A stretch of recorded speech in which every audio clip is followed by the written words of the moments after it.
The 40-Day Sugar Fast, A Healthier Relationship with Food. Author, Wendy Speak. The 40-Day Sugar Fast is a spiritual journey to having a healthier relationship with food. It shows how putting distance between yourself and sugar can lead you to a healthier lifestyle quickly. It's for people looking to eat healthier and feel better, while also searching for a spiritual focus. Introduction. A jilted suitor reaches for a pint of ice cream. A loving grandfather hands out cookies to his grandchildren. An anxious worker scarfs down a candy bar as she races to meet a deadline. These scenarios are stereotypes, but they serve to illustrate a deeper point. Sugar is empty in more ways than just calories. For too many people, it serves as false cheer or artificial comfort. Relying on sugar to help us through pleasure and pain can actually damage more than just our teeth. It can distract us from what's truly important. 1. Sugar, a false savior to the bored and sad. It's mid-afternoon on a dull Wednesday at the office. Yawning, you glance at your watch, still 2 hours left in the workday. While in search of coffee in the break room, you see that someone has brought in a plate of brownies. Nice. You grab one, fill your coffee cup, and settle back to let that spike of energy carry you through the rest of your day. Here's another scenario. Your best friend asked you to be her maid of honor, but planning isn't really your forte, and now the bridal shower is just weeks away. You've just gotten off the phone with the bride's pushy mom, who called you yet again to check on your progress. Stressed, you head straight to the kitchen for a bowl of ice cream. Or maybe it's your daughter's graduation day, a celebration with the whole family. You put in an order at the best bakery in town, because how can you celebrate without cake? See a pattern here? Whether we are wallowing in our lows or soaring in our highs, all too often we reach for sugar as both a cure and a commemoration.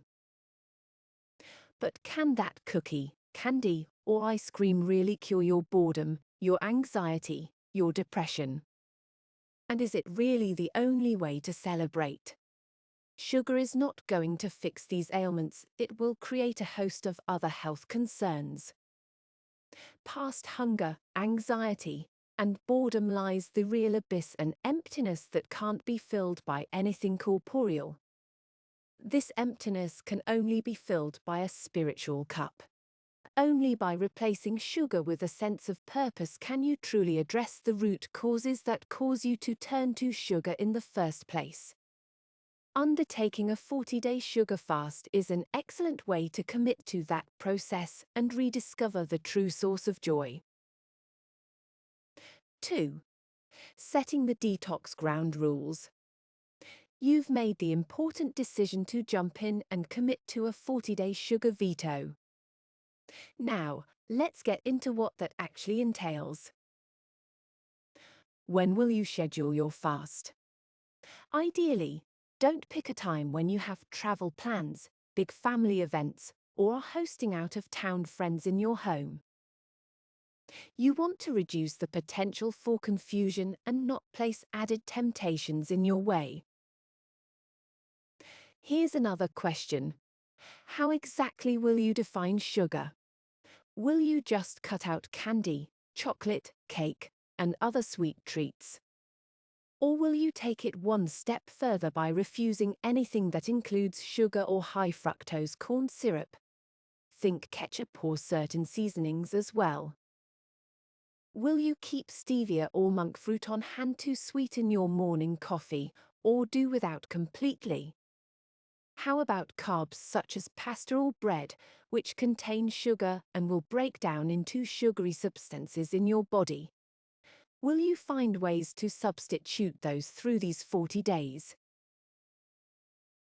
There's a lot to think about, but the key here is to relax. There are no formal rules. It's your detox, and therefore your personal decision about how you want to structure it. Once you've drawn up the ground rules for yourself, go through your pantry and home and clean out the items you've decided to avoid. Stock up on nut butters, dried and fresh fruits, and lots of seasonal vegetables. A word of caution before you start. Be careful not to turn one obsession into another.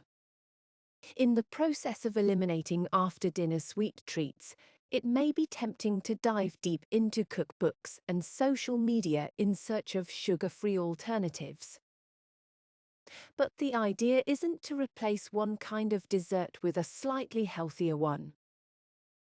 Instead, the goal is to dispense of that need altogether by filling yourself up with healing spiritual comfort. 3. Faith, the most powerful weapon in your arsenal.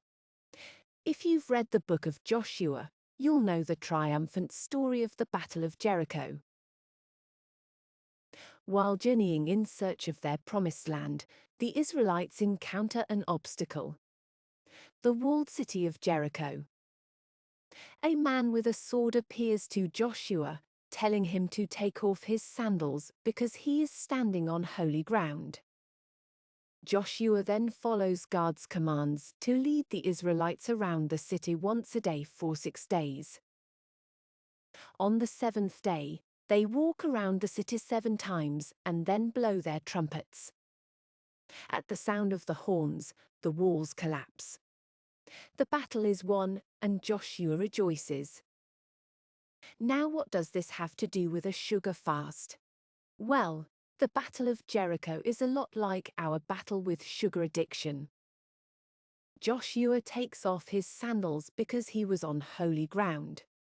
What if you thought of your body as holy ground that was worth protecting and fighting over? Your body is your temple.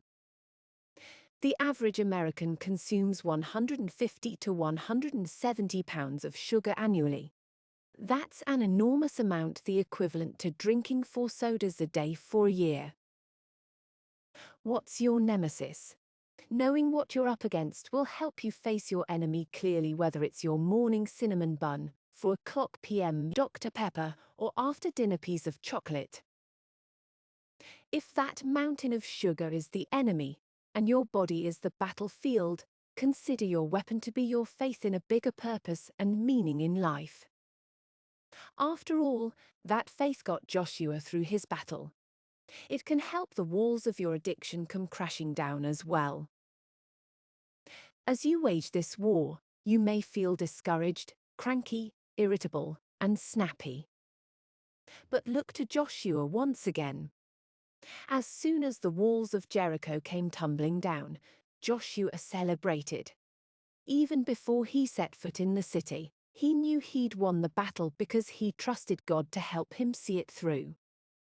Celebrating your daily victories with the same confidence will help you stay the course. 4. Seek out enemies that hide in plain sight. Every story has a hero and an anti-hero. Just as a good spirit guides our steps through the battlefield, evil walks among us, tempting us, even rooting for us to fail. When you face the enemy, for instance, that pie you are covering with saran wrap before refrigerating, the one that beseeches you to slip a fork in and carry a soft, gooey, caramelized mouthful to your waiting lips, remember that it represents something that can never fill the emptiness you seek to fill. And that's why it will never be enough. One forkful of pie will often lead you to a whole slice. A fun-sized candy bar will lead to 3 more. Instead, seek to fill the void with knowledge. Satiate yourself with righteousness and purpose. Sugar may temporarily help you overcome your mid-afternoon slump or ease your heart after breaking up with your girlfriend, but it won't truly help you in any way. You may love sugar, but sugar will not love you back. While you fortify yourself with finding meaning and purpose in life, help others do so too.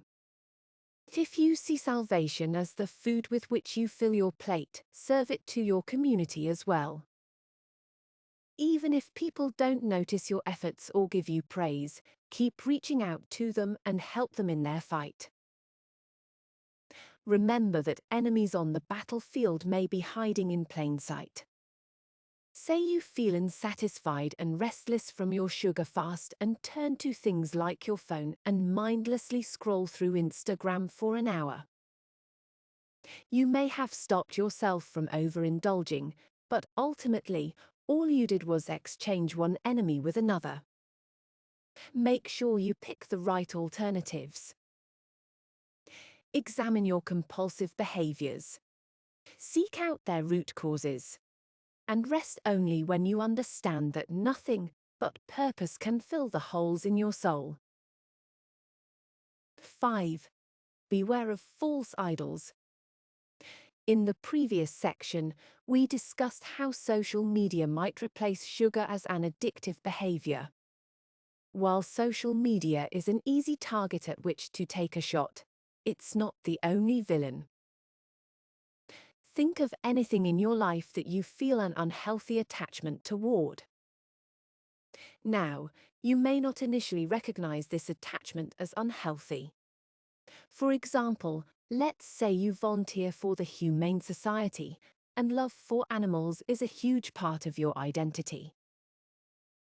You take in foster dogs, you help organize an event for dog adoptions, and you donate frequently. All of this is wonderful.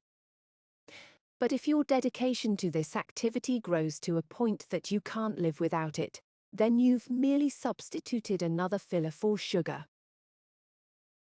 If you are spiritual and zen in nature, your life is automatically meaningful. You don't need to replace purpose with any other form of validation, be it food, an activity, or a romantic relationship. If you find that something is trying to fill the space that only spirituality should flow through, identify it for what it is: a false idol standing between you and your belief. One such idol that really causes waves is alcohol. Suggest abstaining from alcohol for 40 days to your friends, and you'll definitely feel some pushback. It's easy to convince people of the benefits of sobriety, but when you tell them to skip their daily glass of wine, they balk. Why? Question that denial.